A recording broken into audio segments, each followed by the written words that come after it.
He thought he was the smartest man in the room.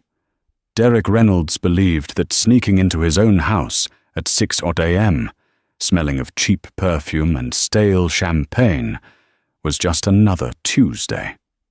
He thought his wife, Lydia, was the naive, devoted woman who would believe his exhausted lies about late-night mergers and demanding clients.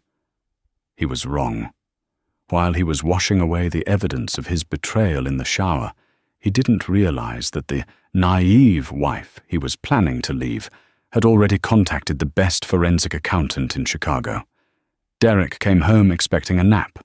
What he was walking into was a masterclass in revenge. The digital clock on the bedside table flickered to 6:03 a.m. Lydia Reynolds had been staring at the red numbers since 2 a.m. She hadn't moved, her body rigid beneath the high thread-count Egyptian cotton sheets that suddenly felt like sandpaper against her skin. The large master bedroom of their lakeside home in Evanston was silent, save for the rhythmic hum of the central heating fighting off the bitter Illinois winter. Then the sound came. The faint, metallic click of the front door latch downstairs. Lydia didn't close her eyes. Usually, the instinct of a loving wife would be to feign sleep to avoid an argument, or perhaps to rush down in a panic, worried about a car accident. But Lydia did neither. She lay perfectly still, her breathing controlled, listening to the heavy, uneven footsteps of her husband, Derek Reynolds, ascending the stairs. He was trying to be quiet, but Derek was a man who had grown arrogant in his clumsiness. He bumped against the banister. He paused, likely taking off his shoes to avoid the clack of his expensive Italian loafers on the hardwood floor.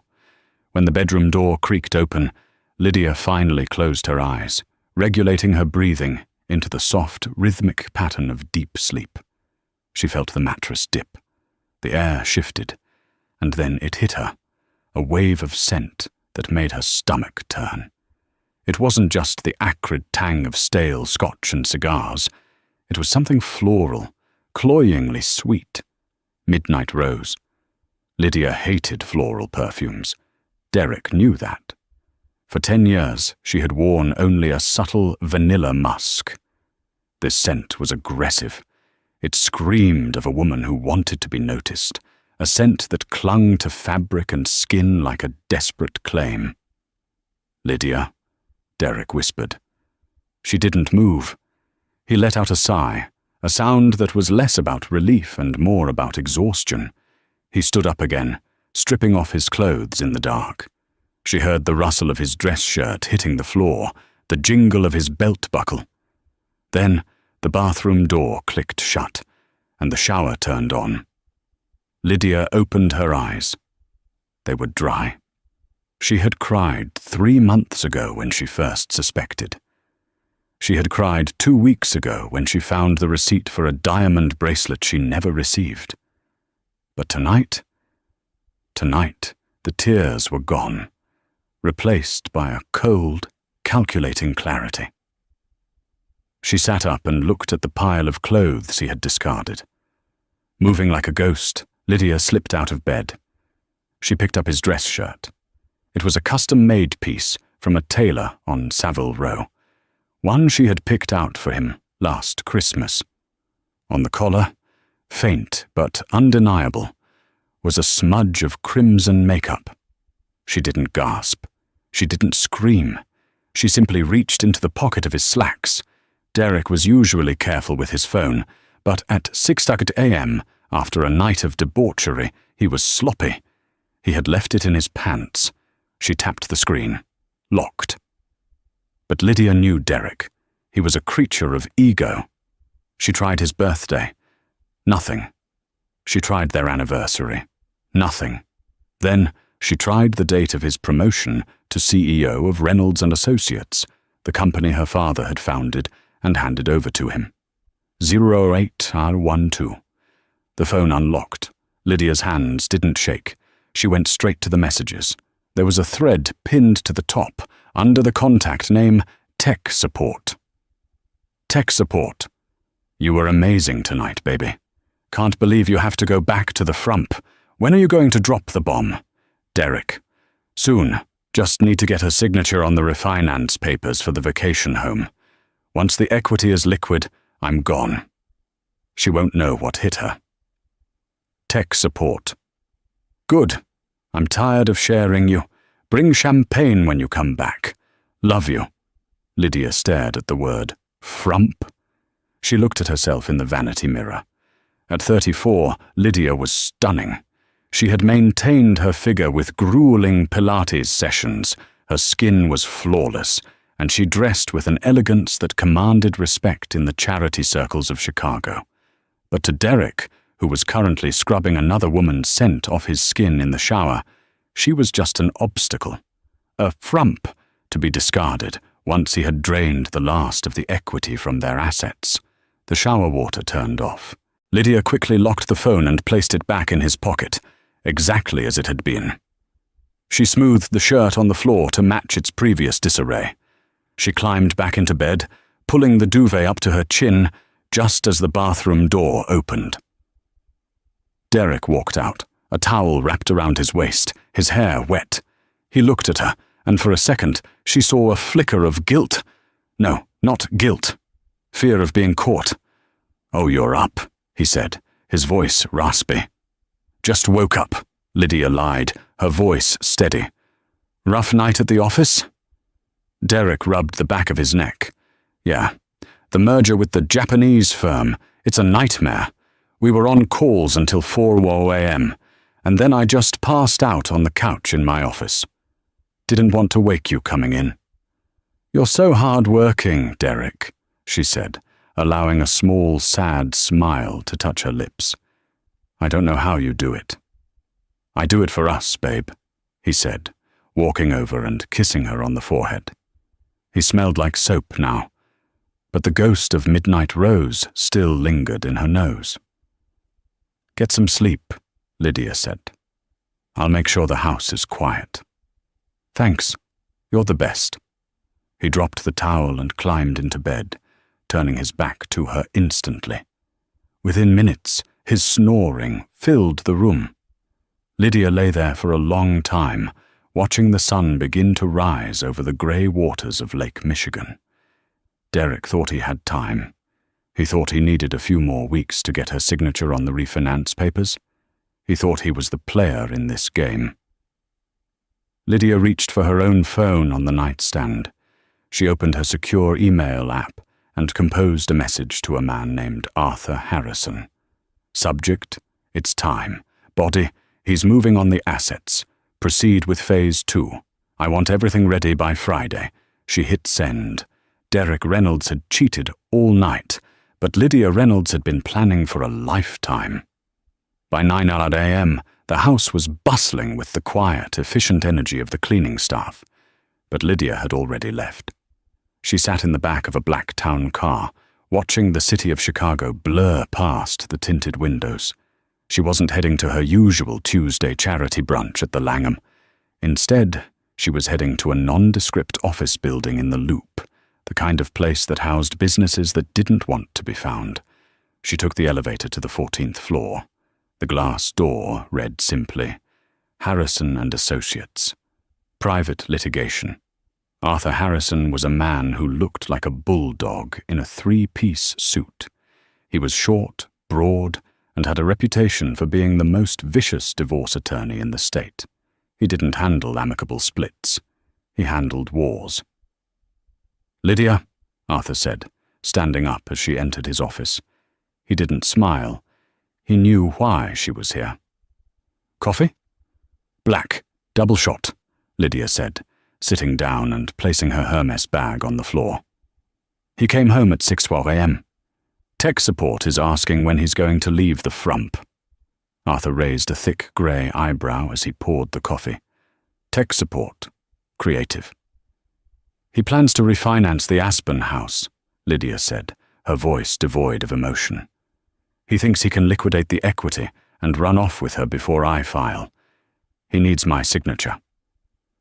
Arthur slid a thick manila folder across the mahogany desk. Well, that's going to be difficult for him, considering the Aspen house isn't technically in his name anymore. Lydia opened the folder. Inside were deeds, trust documents, and bank statements. "Explain it to me again, Arthur." "I want to be sure," Lydia said. "It's simple," Arthur said, leaning back. "When your father transferred the company to Derek 5 years ago, he included a legacy clause in the transfer of the personal assets. Your father never trusted Derek fully. Smart man. The clause states that while Derek has usage rights and management capability of the properties, the actual title remains in the Carter family trust until your 35th birthday, or until you have a child." "I'm 34, Lydia said. "Exactly. And you have no children," Arthur noted. "Legally, Derek owns nothing but his salary and his wardrobe. The house in Evanston, the Aspen Lodge, the penthouse in Miami, they are all trust property. He can't refinance them because he doesn't own them.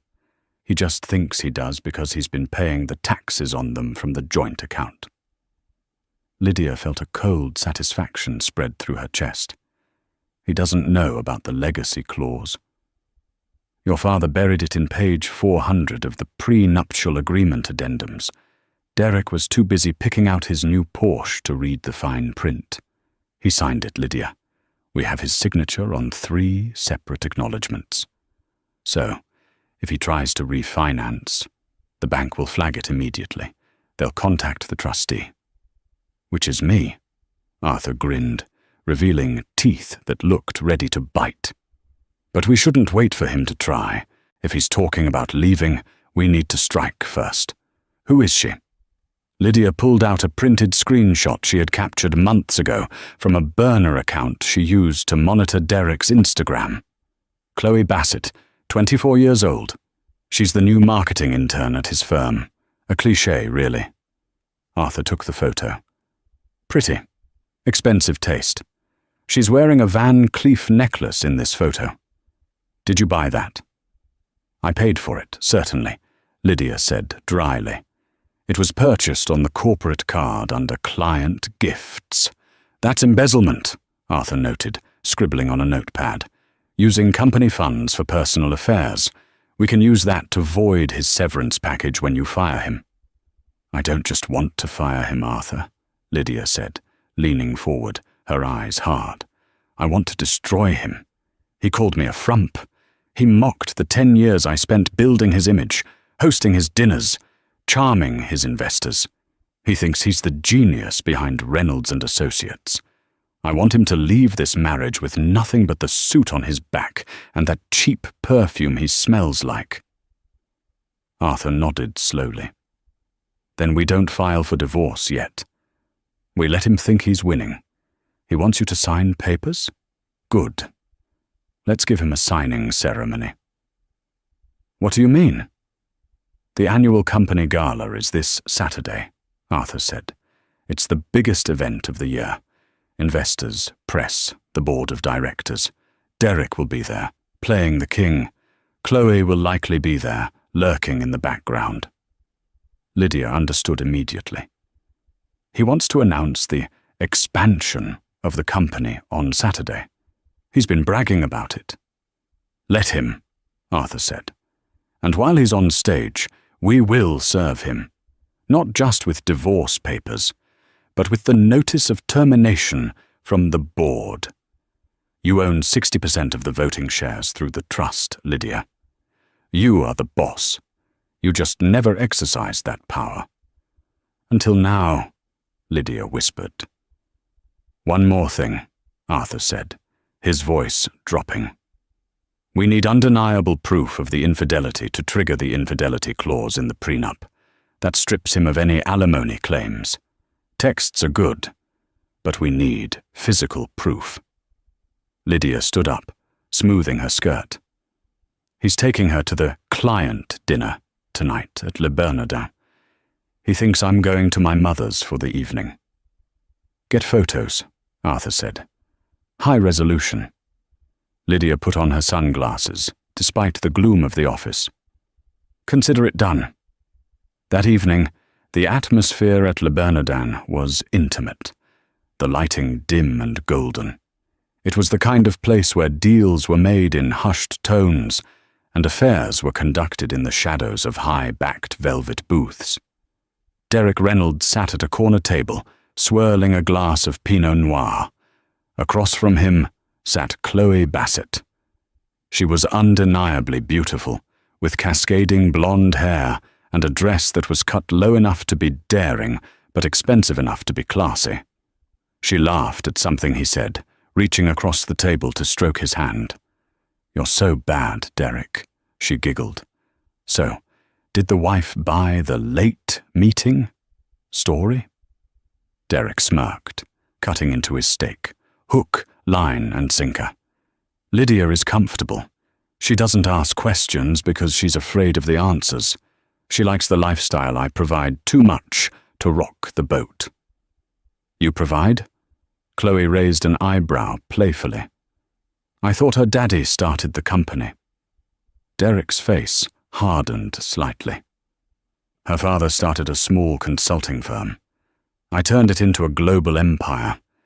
Lydia just arranges the flowers and smiles at the galas. She has no idea how the real world works. Without me, she'd be lost." "Well," Chloe purred, taking a sip of wine. "I'm glad you have someone who appreciates your genius now. When are we going to Aspen? I've already bought the cutest ski outfit." "Next weekend," Derek promised. "I'll get her to sign the papers Thursday. I told her it's for tax restructuring.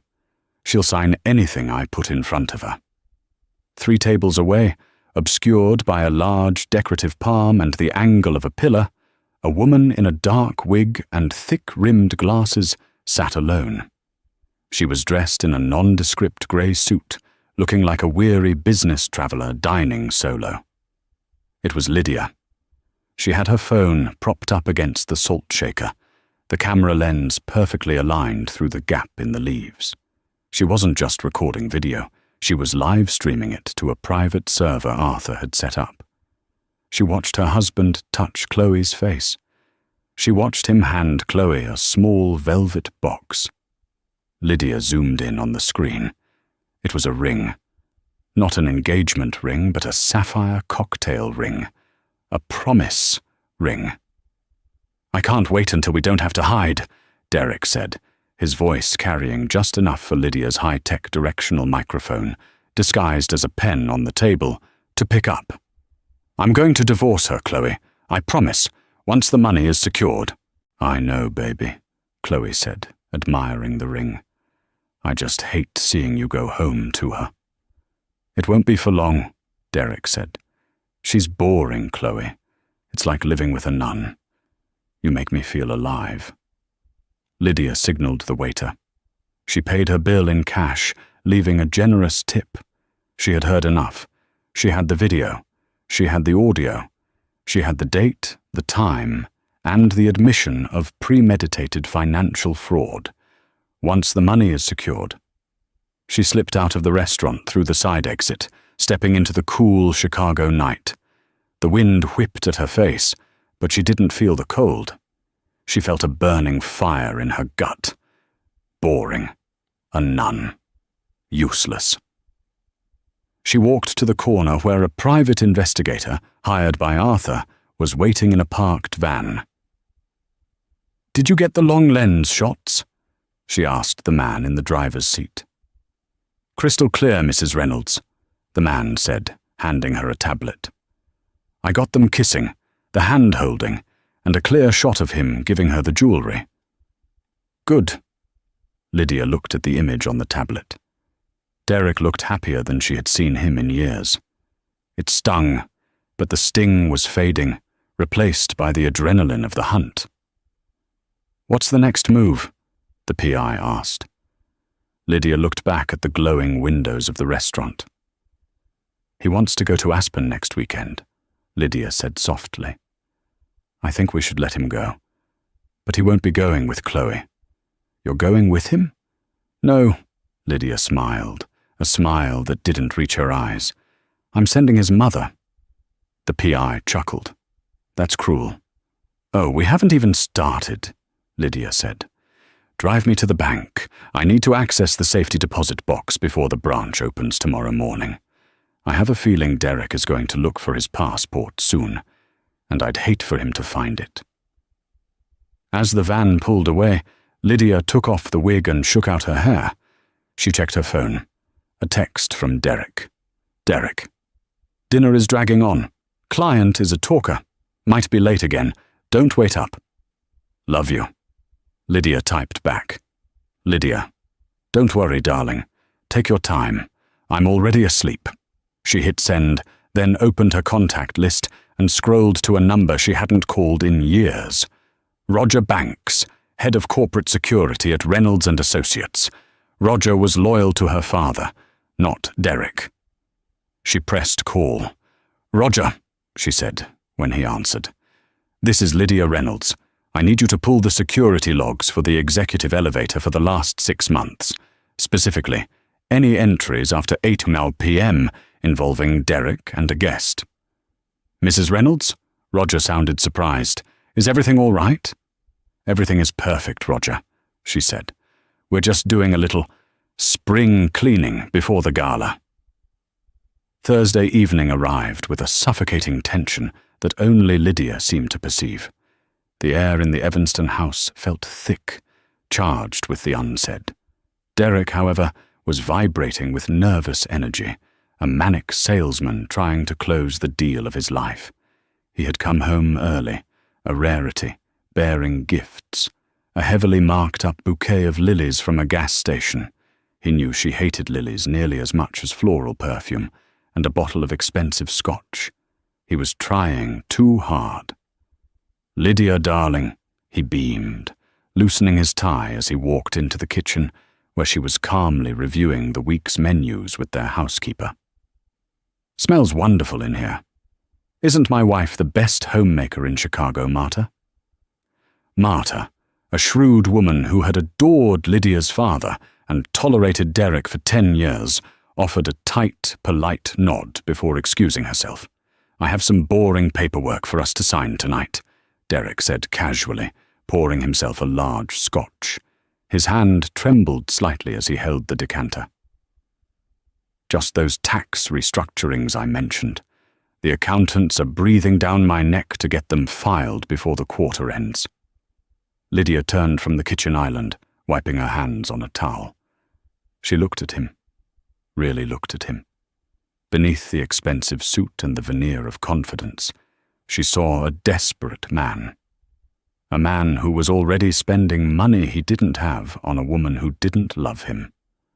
Of course, Derek, Lydia said, her voice smooth and compliant. Whatever helps the company. Shall we do it in the study after dinner? Dinner was an exercise in torture. Derek talked non-stop, filling the silence with grandiose plans for Reynolds and Associates' future. Plans that Lydia knew were fabrications designed to justify the influx of cash he expected to steal from the house equity. Finally, they moved to the mahogany-paneled study. Derek laid the documents out on her father's antique desk. Just need your signature here and here, Derek said, pointing to the lines with a Mont Blanc pen, hovering over her shoulder. He was breathing shallowly. Lydia sat down and put on her reading glasses. She took the pen. The papers were exactly what Arthur said they would be. Loan applications and deeds of trust attempting to leverage the Aspen property and the Miami penthouse against a massive $5 million line of credit. If she signed these, and he submitted them, he would be committing felony bank fraud, given that he didn't own the collateral. Arthur had advised her, "Let him hang himself. Your signature on those papers is the final nail in his coffin. It proves intent." Lydia paused, pen hovering over the paper. Derek's breath hitched. "Is something wrong?" "It's standard boilerplate stuff, honey." Lydia looked up at him, wide-eyed and innocent. "Oh, nothing. I was just thinking. With all this restructuring, are we still okay for Aspen next weekend?" You know how much I love the early spring ski season." Derek blinked, caught off guard. He forced a laugh. "Oh, Aspen. Right. Well, that's the thing, Lyd. With this merger situation, I might have to actually work through the weekend out there. Lots of conference calls. It might be dreadfully boring for you." "Oh," Lydia said, feigning disappointment. She looked back down at the papers. "Tell you what," Derek said quickly, eager to get her back to signing. "Why don't I go out there first, get the groundwork laid, and you join me a few days later, when the heavy lifting is done?" Lydia mentally applauded. He was predictable. He wanted the weekend alone with Chloe in her house. "That sounds reasonable," Lydia said slowly. She signed her name with a flourish on the first document. Derek audibly exhaled. She signed the second. "There," she said, capping the pen. "All done." Derek snatched the papers up, almost too quickly, stuffing them into his briefcase. "Excellent. You're a lifesaver, Lydia. Now the accountants can get off my back." He kissed the top of her head, his mood instantly soaring. He believed he had just secured his escape fund. "Oh, Derek, one more thing about Aspen," Lydia said, standing up and walking to the window. "Yeah, babe? Anything." He was already mentally spending the money. "Since you'll be so busy working out there, and I don't want you to be completely alone in that big house until I arrive, I made a phone call today."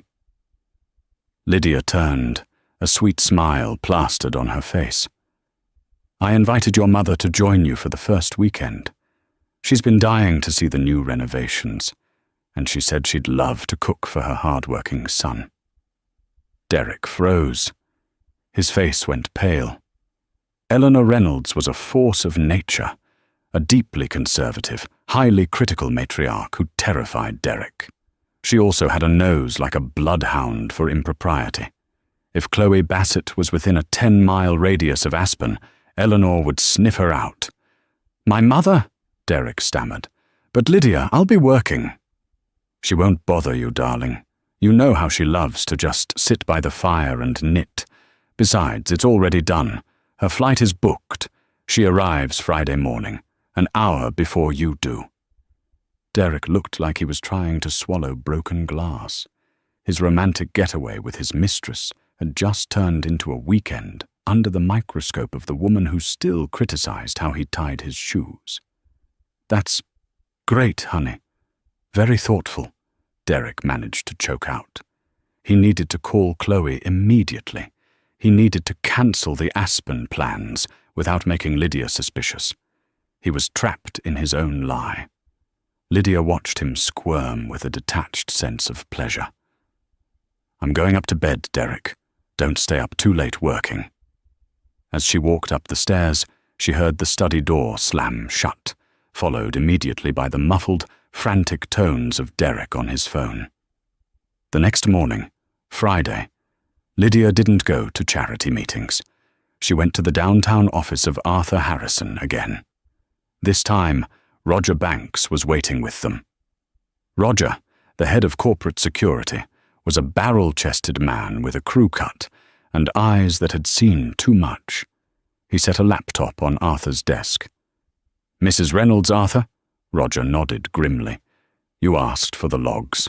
I found a lot more than elevator footage." He turned the laptop so they could see. It was a compilation of security video from inside Derek's CEO office. "He installed private cameras a year ago," Roger explained. "Thought he was being slick, keeping an eye on the cleaning staff. He forgot that the feedback's up to the main server in the basement, which I control." Lydia watched the screen. It wasn't just footage of Derek and Chloe having sex on her father's antique leather couch, though there was plenty of that. It was what happened afterward. The video showed Chloe sitting at Derek's desk while he was in his private bathroom. She was on his computer. She was inserting a flash drive. "What is she doing?" Lydia asked, leaning forward. "She's downloading client lists," Roger said, his voice hard. proprietary algorithms, bid data for upcoming government contracts, highly classified corporate intelligence. Arthur let out a low whistle. She's not just a mistress, Lydia. She's a corporate spy. Lydia felt a chill run down her spine. Who is she working for? We traced the IP address she sent some files to, Roger said. It bounces through a few servers in Eastern Europe, but it eventually lands at a shell company owned by Omnicorp Global. Omnicorp was Reynolds and Associates' biggest, most ruthless competitor. Derek doesn't know, Lydia realized. He thinks she's just a besotted 24-year-old who loves his money. He has no idea she's robbing the company blind right under his nose. This changes things, Arthur said, his bulldog face settling into a predatory grin. Infidelity and attempted fraud are nice, but corporate espionage, facilitated by the CEO's gross negligence? Lydia, we don't just have grounds for divorce. We have grounds for criminal charges against both of them. Lydia looked at the screen, at her husband laughing while his lover stole his legacy. The gala is tomorrow night, Lydia said, her voice ice-cold. Everything happens then. Arthur, get the papers drafted. Not just the divorce, the termination for cause. And Roger, call the FBI. Tell them we have an active corporate espionage situation. I want agents ready to move on Saturday night. You want the FBI at the gala? Roger asked, raising an eyebrow. No, Lydia said, standing up. I want them waiting outside. I want Derek to lose everything on stage, his wife, his job, his reputation, and then, when he walks out those doors thinking it can't get any worse, I want him to meet the federal government. The grand ballroom of the Chicago Ritz-Carlton was a sea of black ties and designer gowns. The annual Reynolds and Associates Gala was the premier event of the winter season, a glittering display of corporate power and old money. Crystal chandeliers the size of small cars hung from the gilded ceiling, casting a warm light on the hundreds of guests sipping champagne and nibbling on caviar canapes. A 20-piece orchestra played softly on a raised stage, flanked by massive floral arrangements of white orchids and hydrangeas. Lydia Reynolds moved through the crowd like a queen holding court. She wore a gown that was a weapon in itself, a custom deep emerald silk creation that fit her body like a second skin, with a neckline that was elegant yet daring, and a slit up the leg that showed just enough to remind everyone that she was not a frump. Her hair was styled in soft, glamorous waves, and around her neck hung the Carter diamonds, a staggering necklace of flawless white diamonds that had belonged to her grandmother. She smiled, she laughed, she shook hands with board members and major investors. She played the role of the supportive, successful wife to perfection. "Lydia, you look absolutely devastating tonight," said George Abernathy, the chairman of the board, a man whose opinion could make or break a CEO in this town. "Thank you, George," Lydia said, touching his arm lightly. "It's such a wonderful turnout. Derek has been working so hard for this night." "Yes. Well," George grumbled slightly, swirling his martini. "Let's hope his big announcement tonight lives up to the hype. The numbers last quarter were sluggish. He seems distracted lately." Lydia let her smile falter, just for a second, a calculated slip. "Oh, George, you know Derek. He takes so much on. Sometimes I worry he tries to juggle too many things at once, but I'm sure he has everything under control." She saw George's eyes narrow slightly. The seed of doubt was planted. Lydia moved on. Across the room, she saw Derek. He looked the part of the master of the universe in his tailored tuxedo. He was holding court near the bar, laughing loudly at his own jokes, surrounded by sycophants. He looked energized, manic even. Lydia knew why. He had submitted the loan applications that morning. He believed that on Monday, $5 million would hit an offshore account he had set up. He believed he was hours away from freedom. And then, Lydia saw her. Chloe Bassett was standing near the periphery of Derek's circle. She wasn't wearing the intern's lanyard she should have been wearing if she was working the event. She was wearing a shimmering silver dress that looked expensive, likely paid for with the corporate card. Around her neck was the Van Cleef necklace. She was bold. She was catching Derek's eye every few seconds, sharing secret smiles. Lydia walked towards them. The crowd parted for her. "Derek, darling," Lydia said, approaching the group. The circle immediately opened up to admit her. Derek's smile froze for a millisecond before he recovered. "Lydia, doesn't my wife look incredible tonight, everyone?" A chorus of agreement. "I was just telling Senator Davies about the new Tokyo office expansion," Derek said, puffing out his chest. Lydia smiled at the senator. "Derek is so ambitious. He's always looking for the next big thing. Sometimes he gets so focused on the new shiny object, he forgets to tend to the garden at home. Isn't that right, Derek?" The double entendre hung thick in the air. Derek laughed nervously. "Oh, Lydia. Always the poet." Lydia turned her gaze to Chloe, who looked suddenly uncomfortable. "And who is this lovely young woman?" Lydia asked, her voice dripping with faux sweetness. "I don't believe we've met." Derek looked panicked. "Oh, this is Chloe. She's one of our bright new interns in marketing, helping out with the logistics tonight." "A pleasure, Mrs. Reynolds," Chloe said, her voice tight. She held out a hand that was shaking slightly. Lydia didn't take it. Instead, her eyes dropped to Chloe's neck. "What a beautiful necklace, dear," Lydia said loudly enough for the surrounding group to hear. "Van Cleef and Arpels, isn't it? The Alhambra collection. My interns are certainly paid better than they used to be." Chloe blushed crimson and instinctively covered the necklace with her hand. The surrounding executives exchanged knowing, cynical glances.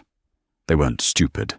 They recognized the scent of a CEO sleeping with his staff. Derek looked like he wanted the floor to swallow him whole. "Actually, Lydia, I think they need you up near the stage. The speeches are about to start." "Of course, darling," Lydia said, delivering a final chilling smile to Chloe. "We wouldn't want to keep everyone waiting for your big moment." She turned and walked away, feeling their eyes burning into her back. The trap was primed. The players were on their marks. Lydia made her way to the front table, reserved for the executives and their spouses. She sat down next to Arthur Harrison, who was attending as corporate counsel. "The eagle has landed," Arthur murmured into his champagne flute, not looking at her. "The process servers are backstage, dressed as catering staff. The FBI agents are in unmarked cars at both exits." "And Roger?" Lydia asked, keeping her eyes on the stage where the orchestra was wrapping up. "In the AV booth. He's ready to switch the feed on your signal." The lights in the ballroom dimmed. A spotlight hit the podium on stage. The crowd hushed. Derek bounded up the stairs to the stage, exuding confidence he didn't earn. He adjusted the microphone, beaming out at the sea of faces. "Good evening, everyone. Welcome to the annual Reynolds and Associates Gala," Derek boomed. Applause rippled through the room. Lydia sat perfectly still, her hands clasped in her lap. She watched the man she had vowed to love, honor, and cherish. The man who had called her a boring frump.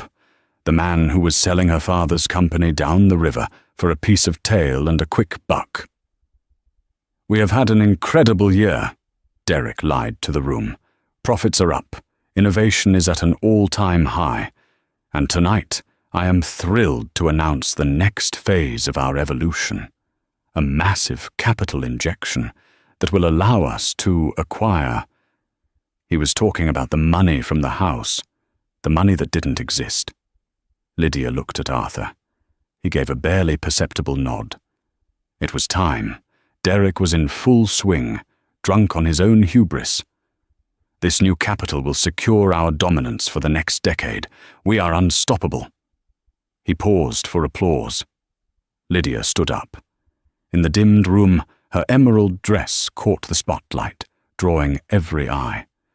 She didn't walk to the stairs. She walked directly to the front of the stage. Derek looked down, confused, his smile wavering. "Lydia? Darling, what are you doing? The speech isn't over." "Yes, it is, Derek," Lydia said, her voice clear and calm, carrying through the silent ballroom without a microphone. She walked up the few steps onto the stage. The click of her heels on the wood floor echoed. She stood next to him at the podium. "Lydia, what the hell is this?"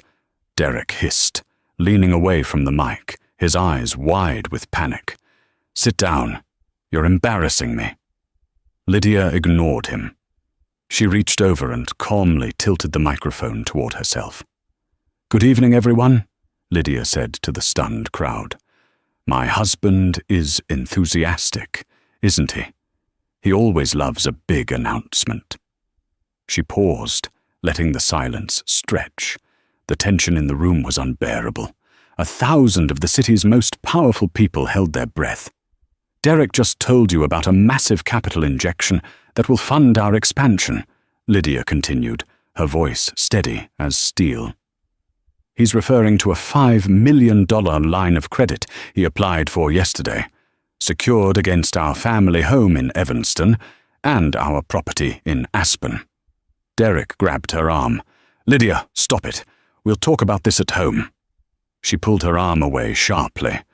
"What Derek forgot to mention," Lydia addressed the crowd, "is that he doesn't own those properties. They are held in the Carter family trust, founded by my father. Derek has no legal authority to leverage them. The loan applications he submitted are fraudulent." A collective gasp ripped through the room. Whispers exploded. This wasn't just a marital spat. This was an accusation of a massive financial crime made by the wife of the CEO on the biggest night of the year. Derek's face went from pale to purple. "She's lying. She's hysterical. She doesn't understand finance." "I understand perfectly, Derek," Lydia said, turning to face him on stage. "I also understand why you needed the money so desperately. To run away with your mistress." Lydia raised her hand, snapping her fingers. From the wings of the stage, 2 men in dark suits, not catering staff, but solemn process servers, walked out. Derek looked around wildly, trapped. "Who are these people? Security! Get them off the stage!" The first man approached Derek and handed him a thick stack of papers. "Derek Reynolds, you have been served with papers for divorce, filed by Lydia Reynolds." Before Derek could even process that, the second man handed him another envelope. "And this is a formal notice of termination of your employment as CEO of Reynolds and Associates, effective immediately, by order of the majority shareholder, the Carter Family Trust." The room was in chaos now. People were standing up. Phones were out, recording the meltdown. "You can't fire me!" Derek screamed, throwing the papers on the floor. "I am this company. Your father gave it to me." "My father gave you a chance to steward his legacy," Lydia said, coldly into the mic, "and you squandered it. You are fired for cause, Derek. Gross misconduct. Misappropriation of company funds."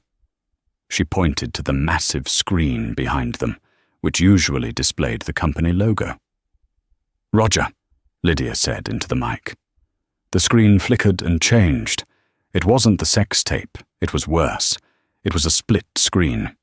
On one side, a series of credit card statements highlighting purchases at Van Cleef & Arpels, Chanel, and the Four Seasons, all charged to the corporate client entertainment account.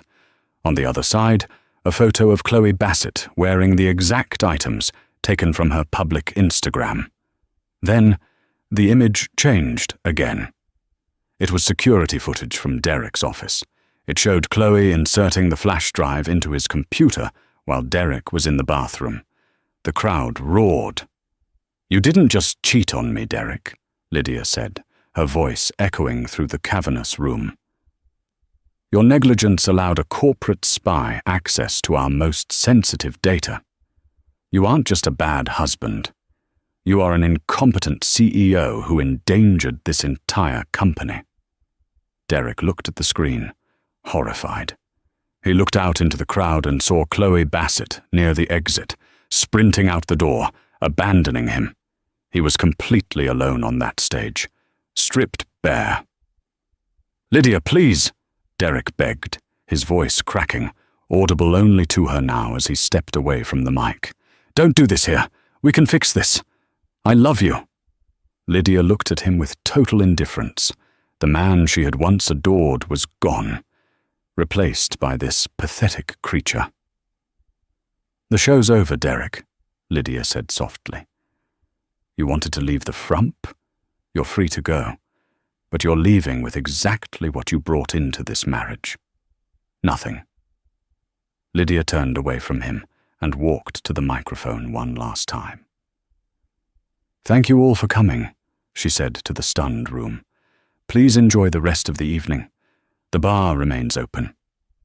She walked off the stage, her head held high, the emerald dress flowing behind her like armor. She didn't look back as security guards approached Derek to escort him out of the building he used to rule. But as Derek stumbled through the velvet ropes toward the lobby doors, dazed and destroyed, he realized his nightmare wasn't over. Through the glass doors of the Ritz-Carlton, illuminated by the flashing red and blue lights of police cruisers, he saw 4 men in FBI windbreakers waiting for him on the sidewalk. They weren't there for the divorce. They were there for the corporate espionage he had stupidly facilitated. Lydia had promised to destroy him. She had over-delivered. The flashing red and blue lights of the police cruisers painted the elegant facade of the Ritz-Carlton in a garish, chaotic strobe. Derek Reynolds stood on the sidewalk, the cold Chicago wind biting through his tuxedo jacket. His hands were cuffed behind his back, the cold steel biting into his wrists, a stark contrast to the gold Rolex that had sat there just moments before, which an FBI agent had unceremoniously confiscated as evidence of ill-gotten gains. "You're making a mistake," Derek shouted over the wind, his voice cracking. He looked around for a friendly face, for a lawyer, for anyone. "I'm the CEO of Reynolds and Associates. I didn't know she was a spy. I was just sleeping with her." "Tell it to the judge, Mr. Reynolds," Agent Miller, the lead FBI agent, said dryly as he guided Derek toward the back of an unmarked sedan. "Facilitating corporate espionage through gross negligence is a federal offense. You gave an Omnicorp operative access to Department of Defense contract bids. That's not just adultery, pal. That's treason adjacent." As Derek was shoved into the back seat, he saw a flash of movement near the taxi stand down the block. It was Chloe. She had kicked off her high heels and was running barefoot toward a waiting cab, clutching her clutch bag, which undoubtedly contained the flash drive. She looked terrified, stripped of her seductress veneer, reduced to a desperate criminal fleeing the scene. Derek pressed his face against the window. "There she is. That's her. Get her." He didn't need to shout. 2 other agents had already intercepted the cab. Derek watched, helpless and horrified, as Chloe was tackled to the pavement, screaming as the handcuffs were slapped onto her wrists. The Van Cleef necklace he had stolen money to buy her glittered under the streetlights as she was hauled away. Derek slumped back against the seat. The reality of his situation crashed down on him. He had lost his wife. He had lost his job. He had lost his freedom. And the woman he destroyed it all for was currently being read her Miranda rights 20 feet away. The next 6 months were a slow-motion car crash that the entire city of Chicago watched with glee. Lydia didn't just survive the scandal, she thrived in it. With Derek in federal holding, denied bail due to flight risk concerns regarding his offshore accounts, Lydia stepped in as interim CEO. The business world expected the scorned wife to sell the company or let it flounder. They expected the frump Derek had described. What they got was a shark. Lydia's first act was to fire the entire executive board that had enabled Derek's behavior. She replaced them with a team of ruthless, efficient women she had known from her charity circles. Women who were vastly overqualified and underestimated, just like her. She initiated a forensic audit that uncovered not just the espionage, but years of Derek's embezzlement. Every expensive dinner, every hotel suite, every gift for a mistress. Lydia catalogued it all. Then came the divorce proceedings. It wasn't a battle. It was a slaughter. Arthur Harrison sat at the head of the table in the sterile conference room of the federal prison where the deposition was held. Derek sat on the other side, wearing an orange jumpsuit that clashed horribly with his sallow complexion. He had lost 20 pounds. The arrogance was gone, replaced by a hollow, trembling fear. "The terms are non-negotiable, Derek," Arthur said, sliding a document across the metal table. "I have nothing left, Lydia," Derek whispered, looking past Arthur to where Lydia sat. She was wearing a cream-colored power suit, looking radiant and untouchable. She didn't look at him with hate. She looked at him with the indifference one might show a stranger on the bus. "Correct," Lydia said calmly. "The prenuptial agreement was clear. Infidelity voids your claim to alimony. The criminal charges void your claim to severance. The embezzlement means you actually owe the company, and by extension, the trust, roughly $1.2 million in restitution." "I can't pay that," Derek choked out. "We know," Lydia said, "which is why we are liquidating your personal assets. The Porsche is gone. The watch collection is gone. Even your custom suits are being auctioned off to pay back the shareholders." Derek put his head in his hands. "Lydia, please. We were married for 10 years. Did I mean nothing to you?" Lydia stood up slowly. She walked over to the glass partition that separated them. "You meant the world to me, Derek," she said softly. "I built you up. I covered for your mistakes. I made you look like a king when you were just a jester. And in return, you called me a frump and plotted to steal my father's legacy, to fund a ski trip with a corporate spy." She leaned in closer. "I didn't destroy you, Derek. You destroyed yourself. I just turned on the lights." She turned to leave. "Wait!" Derek cried out. "What about the house? The lake house?" Lydia paused at the door. "Oh, I'm remodeling. I'm turning your man cave into a library. And I burned the mattress. It smelled like cheap perfume." 1 year later, the Aspen Lodge looked breathtaking under a blanket of fresh snow. The fire was roaring in the massive stone hearth, casting a warm glow over the room. Lydia sat on the plush sofa, a glass of vintage Merlot in her hand. She wasn't alone. Sitting across from her was Daniel Vance, the new CFO she had hired to help clean up Derek's mess.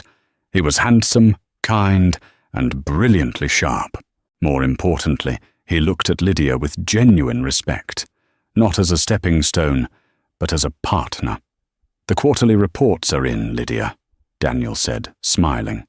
"Reynolds and Associates is up 15% since the rebranding. The market loves the new direction. You're being featured on the cover of Forbes next month.